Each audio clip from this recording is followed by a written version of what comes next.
We will now have the session on meditation by Dr. Shilpa Pandit. Dr. Shilpa Ashok Pandit is a trained psychologist, researcher, trainer, and a counselor. She has a rich experience in all aspects of psychological practice. Her interest in arts and spirituality started about 10 years back when she wanted to find a meaning about the emotional turbulence she was going through in her personal life. Many a times, she found that the performances on stage seemed to mirror her personal life. Many other times, the emotion performed on stage was completely dissonant with her present experience, yet something she had wanted to be or feel. These observations started a process of research over the years, where she has been able to read texts on rasa, meet great art teachers and aspiring students. She has published a few papers in academic journals, but more importantly, she has always checked and cross-validated at every step whether the texts and the views of the performers resonate with the churning that people experience as they encounter life. The intention of art was to engage with the people and convey the essential and eternal messages of living a life of well-being. So says the sage Bharat. If life has to find an enhanced relevance, then it's recharged through art. If arts are to remain relevant, then they must reflect the essential concerns, the unspoken yearning of a living life. Shilpa is going to share her research insights in these 2 days at SaMaaGaMa. Thank you. My name is Shilpa, and I am a psychologist. I've been working on some bits of rasa and meditation. So yesterday we had an interesting discussion. So this is a workshop, and we are equals. So I'm neither a guru nor am I a mentor in this way. I think we are all equals. We have lived our lives, and we have a bit to share with each other. So in that respect, we would, and also in the spirit of a workshop, we'll have more of a discussion and then a bit of practice. So as what we left off yesterday was the connection between art and life. And I'll just summarize it for the new friends who have joined here.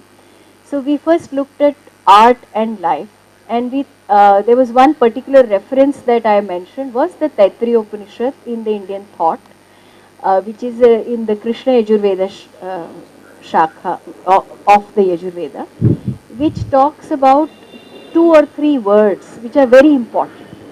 The first word comes is rasa, and the second word that comes is ananda. And they come very close with each other as descriptions of what is the state of mind and life.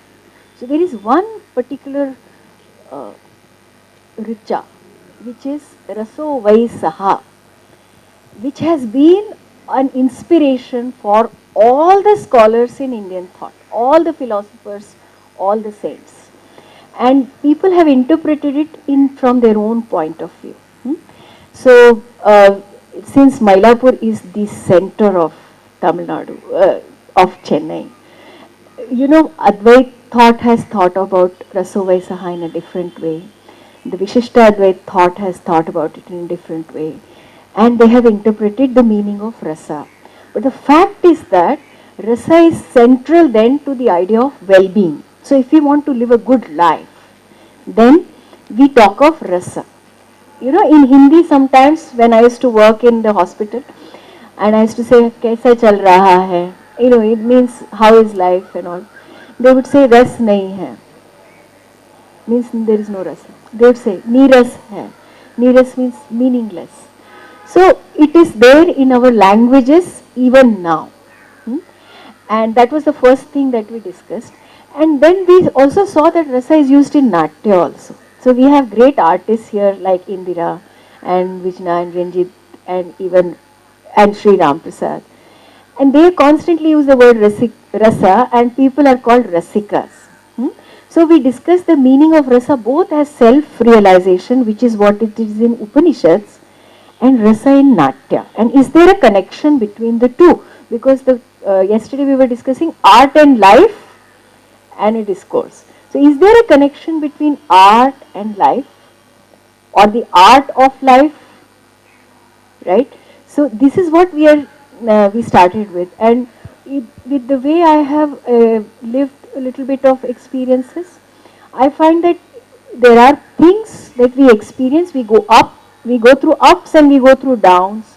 For small things, for big things, we are constantly in a state of turbulence. But when we see that turbulence on the stage, it gives us happiness. But when we go through the turbulence, it doesn't give us happiness. So there is something about rasa on the stage, and which is unique. That was the second point that we discussed. And the third point was in Kash. This whole idea of rasa was then later developed by in the bhakti movement and by great masters and practitioners. And one of them was Acharya Abhinav Gupta. And even now, his contribution to Natya as well as Tantra as well as Shaiva thought is so huge that some people say that life stopped after his contribution, his great contribution. So he came, in one of his texts, he writes a brilliant statement. He says, Nartaka Atma, Rango Antaratma, which means the dancer is the self, or the self is the dancer. And Ranga means stage, Ranga Pravesham and all that. Rango Antaratma, the inner self is the stage on which the self dances. So that in Kashmiri Shaiva thought there is this Shiva Shakti concept is there, and this is similar to that. Without getting into any details, this was the third point. And we had a discussion on this, and people said, yeah, the world is a stage. The world is a stage on which we are dancing. But the point is, are we aware that we are dancing, and what are we dancing? That is the connection between art and life. If what kind of dance we are doing till now, till 40 years, 50 years, what is my dance? And so we did a small meditation on our own, seeing our own self. So Nartaka Atma, Rango Antaratma means that I see my own self dancing. And it is amazing that in our discussion, without any theoretical background, today I am summarizing and giving some theoretical this and that, but yesterday we all discussed this without going to the text. We discussed it from our experience first. So the element of seeing what we are feeling and emoting is key to both meditation and dance. And the fact that we are able to see our emotion getting enacted gives us insight. And that probably helps us to enjoy that emotion. That is what Acharya Abhinav Gupta said. He said, and just let's last one bit and then we'll go again into discussion on the next part. So what he said was that why is it that people, when they see even difficult emotions like vibhatsa or anger or shoka, there is a sense of satisfaction. Yesterday one of the participants' friends said that even when I hear deeply sad songs, I feel good about it. When she hears sad songs, she feels good. So there is a kind of a resonance about all emotions that we see when we are slightly detached from that emotion.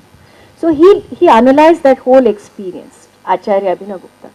And he said, what happens when you see on stage something? So first stage, in simply he said, is Sadrush Karana, which means the emotion is presented to you. The second stage, he said, is, Kalanidhi Mami explained to me that in Sadrish Karana, they also explore all the possible interpretations of that emotion. In Sadharini Karana, everybody experiences it the same way. Like yesterday, we had a brilliant performance by an Odissi dancer, and all of us, right from Mangalacharan, we were in the same state of mind, right? That is called Sadharanikarana. Sadharan, it becomes Sadharan. From Asadharan, it becomes Sadharan. And then he says the person feels Vishranta, means conformed, happy, peaceful. And Samvik knows, the movement of emotion. So this is what we discussed yesterday. We will start another discussion today, and then we will go to meditation, if that is all right with all of you. Yeah. So what point that we wanted to discuss was, there were two things, two streams of thought yesterday. One was, one of our friends said, I'm not going to think too much about emotions. I'm not going to intellectualize it. I'm just going to immerse myself in it. So we said, okay, so are you ready to pay for the consequences of that? Because if you're totally immersed in your emotions, you have to pay for the consequences of that. And there's another thought, one participant friend here said, one of the volunteers in fact, she said, no, I think we need to detach just a little bit so that we can take care of it. So today we are going to have a small discussion on this whole idea of immersing yourself into something. And so what do you think? What does it mean to be immersed in something? I would like your views as you have lived life. Is that okay? Yeah. For me, you're completely unaware of the surroundings, the time, everything, and whole focus is just on that work. You don't even feel that you need to eat or anything. It just keeps completely immersed in that. Yeah. On பண்ணுமா அது? What happens after that? So ma'am, you're telling me three things. One is you're saying you lose a sense of time. Second is you're telling me that you even forget your food and your sleep, right? Okay. So are you saying that you're doing this all the time, or you're moving, shifting from states? Okay. Any other thought here? My question is, does it happen all the time in your life? No? Then when does it happen? What are the ways in which we can access that absorption? I mean, I wish it would happen all the time, but I think some things absorb you more just because of how much you care about it and what meaning it gives you. But ideally, everything you do would absorb you as much as whatever it is that's special to you. My So what I understood from ma'am here was that it absorbs you, and importantly you lose a sense of time, and you lose a sense of even basic things like food and sleep. What I get from sir is that there is a distinction he drew, very fine distinction between things that he cares about and they seem to absorb him more, and things that don't, he doesn't seem to care about. So there is a judgment happening here, right? And so any other thought on this?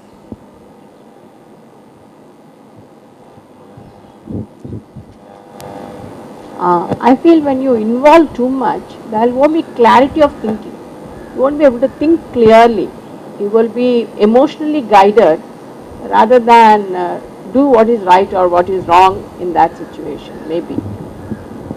I feel that way. Any other thought? My question would be, if that is an ideal state of absorption, would we like to be there all the time? Okay, you wish, but what about others? Would you like to be there all the time? Why? Why, ma'am? Then only you can think rationally about that and discuss and think. Clarity of thought will be there. When you get detached from the position. When it happens to others, I can think clearly and suggest solutions for their problems and other things. But when it happens to me, it's not so. The clarity of thought is lost when you are personally affected. Yes. Any other views here? Any other views about this? Okay, so what I got from this side is, the state of absorption has been called as flow in psychology, in modern psychology. And they say it is a sign of a very creative and a very alive moment. And the connection between meditation and flow or creative moments is this sense of absorption. And it is also that we lose our sense of self in these moments. However, what happens is a very true point that you said, that if we completely lose ourselves in that moment, we do not have we lose our vyavhara, the pragmatic moorings of it. And that is precisely what happened in the early in the 11th century, when they were discussing this relationship between personal emotion and well-being, or rasa and bhava. Bhava is, they say, is a personal emotion, and rasa is the larger shared well-being. And there were two kinds of scholars, or two types, ranged on one side and the other. At one side were people who said you need detachment in order to live life. And they said we need meditation to have that seeing view, that sakshi, rasik. Rasika means a person who sees. In fact, Abhinav Gupta said a person who performs cannot experience rasa, because he is so caught up in performing. He is so caught up in performing that he cannot see. That is what Abhinav Gupta said. And one of the very beautiful poets in Maharashtra, he said he said a very beautiful poem. He said, "Kumudini kaya zane to parimala," means the flower doesn't know its fragrance. So there is a beauty in not knowing also. He said Kumudini means the flower. It doesn't know its fragrance. It's only the Brahmara who comes and looks for a flower, right? So that's another way of not knowing and yet doing. To be totally absorbed and not knowing that one is absorbed also, right? But other part of it is when we do not know, we become mindless, which is what your point was. At one end, not knowing, not seeing stops us from insight. At another end, we must give up knowing to go to innocence. In between is knowing, in between is seeing. So we had Abhinav Gupta who said seeing and detachment is very important. At another level were these great bhakti saints. Bhakti was moving at that time. And they said that we don't need to know. They said this point, I don't need to intellectualize. I don't need to see. I don't need to know. I just need to immerse myself. So the same question came, that if you totally immerse yourself, you will be branded as crazy, mad, foolish. And also attached. So the question of attachment. So one great philosopher called Rupa Goswami, he gave the concept of bhakti as a rasa.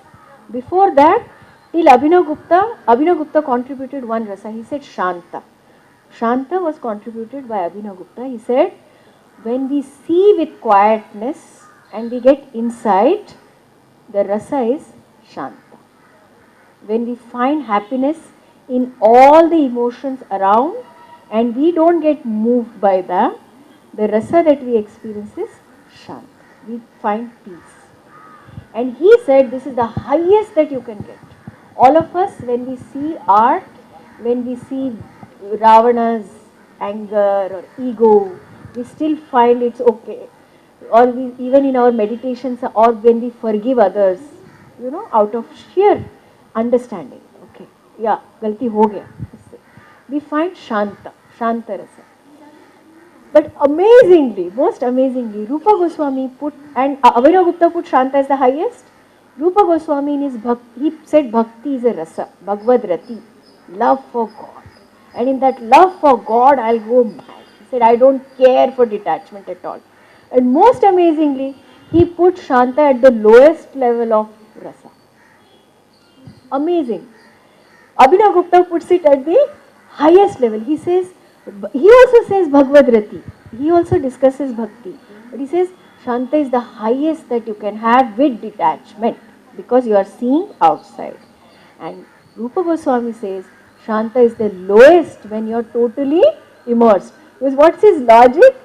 Most interestingly, Rupa Goswami's logic is, how can you be detached with Krishna around? For him, Krishna is his object of love, Vishaya. his idea of love is so intense that he says, how can you be detached with when you are relating yourself to Krishna? So Shanta is the lowest and Madhura, Shrungara is the highest. Where you are allowed to go through all kinds of temper tantrums and all kinds of things that between a love between a man and a woman. Now what happens in this kind of a conceptualization of bhakti? Two implications. One is, if you live life intensely, what Rupa Goswami is saying, you live life intensely, you are going to get rasa. That's called prakarsha. So you don't need insight, just live your life absolutely intensely. You in prakarsha, strong intensity, you are very close to God. You are with God then. He says, that is rasa. And the other opinion on this side is, you should not do that. The maximum that you can get is shanti, where you can get peace. Now what do you think? Because it's our view now. So what happens, one implication, the second implication of getting totally immersed and absorbed is, he says bhakti is lokabhaya. It cannot work in this world. It becomes lokabhaya, out of this world. And that is the reason why we had so many saints, all new, they are lokabhaya. If you want that kind of an immersion, then the consequence that you pay for it is, you are not understood by the world. That he very clearly says, lokabhaya. Bhakti is lokabhaya. Bhagavad in the sense of that intensity is lokabhaya. So what do you think about this bit? What would your view be? Would you like to live? Because you know what happens in India or in the world now, that we have so many concepts floating around. When we say meditation, we need to see how it cross validates with your experience of life, with my experience of life. Does it make sense to me? Otherwise, concepts are concepts. So does it happen to you? Have you ever, so how do we say, has it ever happened that you have taken a decision full of intensity and you have fought with people about it? Then that is one way of Rati, Bhagavad Rati. So what is your view on that?